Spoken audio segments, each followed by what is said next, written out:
Welcome back ناظرین، آپ روبرو پروگرام دیکھ رہے ہیں اور ہم بات کر رہے ہیں ایران کے اوپر امریکی اسرائیلی حملوں اور جنگ سے پیدا ہونے والی صورتحال کے حوالے سے۔ اختیار ولی خان صاحب، آپ وزیر اعظم کے کوآرڈینیٹر ہیں۔ آج بڑا اجلاس ہوا، اس میں پاکستان کی سیاسی و فوجی قیادت موجود تھی۔ اس میں جو پریس ریلیز آیا اس میں کہا گیا کہ پاکستان امن کے لیے کردار ادا کرے گا۔ کیسا کردار پاکستان ادا کرے گا؟ جی پراچا صاحب، ایک تو سب سے پہلے جو ایران میں پھنسے ہوئے ہمارے پاکستانی بہن بھائی ہیں جی ان کو نکالنے کے لیے آذربائیجان کے رستے اس کے لیے اقدامات اٹھائے جائیں گے۔ ٹھیک دوسرا، ہے۔ قیام امن کے لیے جو یہ ایران پر حملہ ہوا ہے، آپ کو پتا ہے کہ پاکستان نے اس میں سفارتی طور پر اپنا بھرپور کردار ادا کیا کہ یہ حملہ نہ ہو، بلکہ مذاکرات کی میز سجانے میں پاکستان کا بہت بڑا کردار تھا۔ تو آج بھی ہمارے وزیر اعظم جو ہے وہ آپ کو معلوم ہوگا کہ محمد بن سلمان کے ساتھ جو سعودی شاہ ہیں ان کے ساتھ انہوں نے بات چیت کی ہے، صلاح مشورہ کیا ہے۔ امیر قطر شیخ تمیم کے ساتھ، جارڈن کے شاہ کے ساتھ، یو اے ای کے شاہ کے ساتھ، تو اسی طرح وہ دیگر جو برادر اسلامی ملک ہیں، مسلم امہ اور دیگر جو ہمارے اتحادی دوست ہیں، ان سب کے ساتھ مل کر ہم اکیلی اگر کوئی اپنی پالیسی بنائے تو شاید وہ اتنی انفلوئنشل نہ ہو، اس کا اتنا امپیکٹ نہ ہو، لیکن اگر ہم برادر اسلامی ملکوں کے ساتھ مل کر اگر ہم کوئی پالیسی اڈاپٹ کریں تو وہ دیر پا بھی ہوگی اور اس کے نتائج بھی بہتر نکل سکتے ہیں۔ وزیر اعظم صاحب جو ہیں تو ایک طرف جو پھنسے ہوئے پاکستانی ہے اس کو نکالنے کی کوشش کر رہے ہیں ایران سے، دوسری طرف زمانہ امن کی طرف واپسی کے لیے وہ اپنے بھرپور اقدامات اتارے، اور ساتھ ہی ساتھ افغانستان کے ساتھ جو ہمارے معاملات ہیں اس کا بھی بہت بغور جائزہ لیا گیا، جس میں جنرل اچھا، فیلڈ میں مارشل ہمارے افغانستان پہ آتا ہوں، ایک منٹ۔ افغانستان پہ میں بعد میں بات کروں گا، پہلے یہ دیکھیں نا، جو میں امن کی خاطر کردار کی آپ سے پوچھ رہا ہوں کہ امریکہ سے بھی دوستی ہے، ایران کے ساتھ یکجہتی ہے، عرب ممالک کے ساتھ محبت کا اظہار ہے، تو یہ تو بڑی تھن ٹائٹ لائن ہے جس پہ ہم کوشش کر رہے ہیں۔ پاکستان یقیناً اچھی کاوش کر رہا ہے کہ کسی طرح سے امن ہو جائے، لیکن مشکلات تو بہت ہوں گی پھر اس میں۔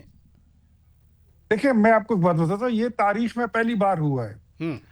یہ میرے خیال میں ڈپلومیٹیکلی ہماری بہت بڑی اچیومنٹ ہے کہ ہم چائنا اور امریکہ کو ساتھ لے کر چل رہے ہیں، ہم ایران اور سعودیہ کو ایک ساتھ لے کر چل رہے ہیں، ہم یو اے ای اور اس کو بھی ساتھ لے کر چل رہے ہیں، اور اس میں بھی کوئی شک نہیں ہے کہ تمام برادر اسلامی ملک جن کا میں نے ذکر کیا وہ سب پاکستان پر بہت بڑا اعتماد کرتے ہیں، اور انہی سفارتی کامیابیوں کی وجہ سے آج پاکستان کی دنیا بھر میں بہت بڑی عزت بن گئی ہے۔ یہ جو پریزیڈنٹ ٹرمپ سب آتے جاتے آپ کے وزیر اعظم کو سلام مارتے ہیں، ٹھوکتے ہیں اور کہتے ہیں کہ what a fantastic prime minister, اور پھر کہتے ہیں کہ what a fantastic field marshal Asim Munir صاحب، تو یہ ویسے تو نہیں کہتے ہیں، یہ تو پرائم منسٹر کا اور فیلڈ مارشل کا جو ان کی جو لیتھل کمبینیشن ہے اس نے تو دنیا کو ایک اپنی طرف بہت اٹریکٹ کیا ہوا ہے۔ اور میرے خیال میں اس وقت سفارتی محاذ پر جتنا پاکستان مضبوط ہے شاید ہی کوئی دوسرا ملک اتنا مضبوط ہو۔ آج ہر ملک ہمارے گیت گا رہے ہیں، تو ہم نے اپنی اس پوزیشن کا فائدہ لینا ہے، چلیں فائدہ ادھر لینا ہے رکیے امن کے لیے فائدہ زمانے۔ فائدہ شکریہ۔ فائدہ یقیناً لینا، ادھر رکیے گا پلیز۔ جنرل صاحب، اب بات ہو رہی ہے امریکہ اسرائیل ایران کے خلاف جنگ کر رہے ہیں، ایران عرب ممالک پر بھی میزائل مار رہا ہے، لیکن وہ ہماری پھر پوزیشن مشکل میں نہیں ہے؟ وسیع تو ہو گئی ہے جی، وسیع تو آپ دیکھ رہے ہیں، اس کے جو سائیڈ ایفیکٹس ہیں وہ آپ نے اس کے سپل اوورز جو ہیں جس کی ہم ذکر کیا کرتے ہیں وہ پاکستان میں بھی پہنچ گئے ہیں، نیبرہڈ میں پہنچ گئے، اور مڈل ایسٹ تو اب پورا ان دس وار جی، انفارچونیٹ، بٹ جو ایران نے بھی اپروچ کیا مڈل ایسٹ کے اوپر وہ ڈیبیٹ ہو سکتی ہے، لیکن ایران کا اپنا ایک موقف ہے کہ جب آپ ان کو ہاربر کریں گے، ان کو سپیسز دیں گے، ان کو، اور انہی اڈوں سے یا انہی جگہوں سے میرے خلاف کوئی آپریشنز ہوں گے تو of course they are creating cost. Secondly وہ یہ بھی چاہ رہے ہیں کہ یہ جب جنگ میں شامل ہو جائیں گے، جنگ میں موجود ہوں گے، تو شاید یہ زیادہ بہتر کوشش کریں to bring peace and stability. تو ابھی تو اس وقت کیاس کی سچویشن ہے، ویسٹ ابھی تک خاموش بیٹھا ہوا ہے. اب چائنا اور رشیا کا رول دیکھ رہے ہیں کہ وہ کوورٹ رول ہوگا یا اوورٹ رول ہوگا, کہ وہ اس جنگ کو کیسے لے کے جاتا ہے. But to be very honest, the main shots are being called by United States of America.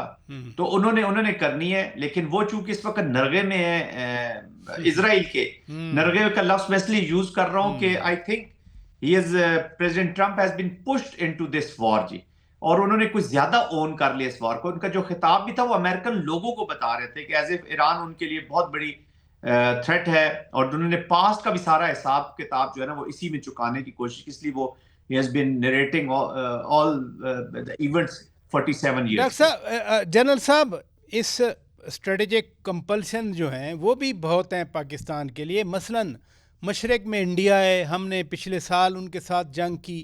مغرب میں افغان بارڈر ہے, وہ انسٹیبل ہے, دہشت گرد ادھر آتے ہیں, ہم ان کے خلاف بھی لگے ہوئے ہیں. غضب للحق آپریشن ہمارا ابھی بھی جاری ہے. پھر جس طرح سے امریکہ اسرائیل کوشش کر رہے ہیں کہ سید علی خامنائی کو مار دیا, آرمی چیف کو مار دیا, ان کے وزیر دفاع کو مار دیا, شہید کر دیا, وہاں وہ رجیم چینج کی کوشش کر رہے ہیں. خدا نہ خواستہ کل ایران میں بھی اگر پرو اسرائیل کوئی آ جاتی ہے رجیم, تو پھر تو ہمارے سارے بارڈر جو ہے وہ ڈسٹرب ہوں گے, افغانستان والا بھی, ایران والا بھی, انڈیا والا بھی. جی اگر اس لیول تک جاتا ہے تو of course we are neighboring Israel, لیکن رجیم چینج پراچا صاحب اٹس ناٹ دیٹ ایزی.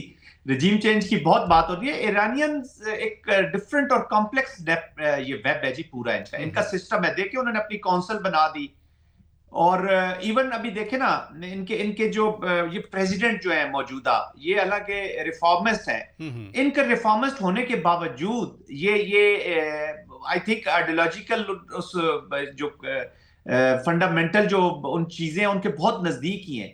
جو زیادہ ان کے قریب کے پریزیڈنٹ تھے, انہوں نے بھی 13 ملین ووٹ لیے تھے جی جو الیکشن لڑ رہے تھے ابھی 18 مہینے پہلے کی بات ہے.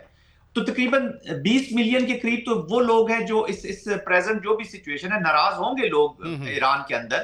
وہ اکنامک پرابلمز بھی ہوں گی اور سوشل ایشوز بھی ہو سکتے ہیں, بٹ اتنا لارج نمبر نہیں ہے کہ وہ ویلکم کریں کسی چینج کو. تو آئی تھنک مور اور less the larger portion of the society is still with the revolutionary forces کہہ لیں, یا ریولیوشن کی جو ایسوسیٹڈ پالیٹکس ہے اسی کے بہت نزدیک ہے. اس لیے یہاں پہ regime change is not that very easy. اگر آپ رضا شاہ کی بات کرتے ہیں, وہ آئیں گے بھی تو کتنا عرصہ رہ پائیں گے, کیسے چلا پائیں گے, ایک کیوس میں جا سکتے ہیں. رجیم چینج افیکٹولی اور وہ کوئی آگے پھر فنکشنل ہو جائے گی, مجھے یہ ممکن نظر نہیں آتا. عراق جیسے ملک میں آپ نے دیکھا, آپ نے بہت رجیم چینج کر لی تو وہاں کیا اسٹیبلٹی آ گئی, وہ واپس بھی. اور کئی دفعہ عرب سپرنگ کو آپ نے دیکھا, ایک فینامنا آیا, بڑا افیکٹولی آیا, اور اتنی جلدی وہ فارغ بھی ہو گیا. تو یہاں پہ ذرا اس سوسائٹی کی اور ایرانین سوسائٹی کی جو جی جنرل صاحب ادھر رکیے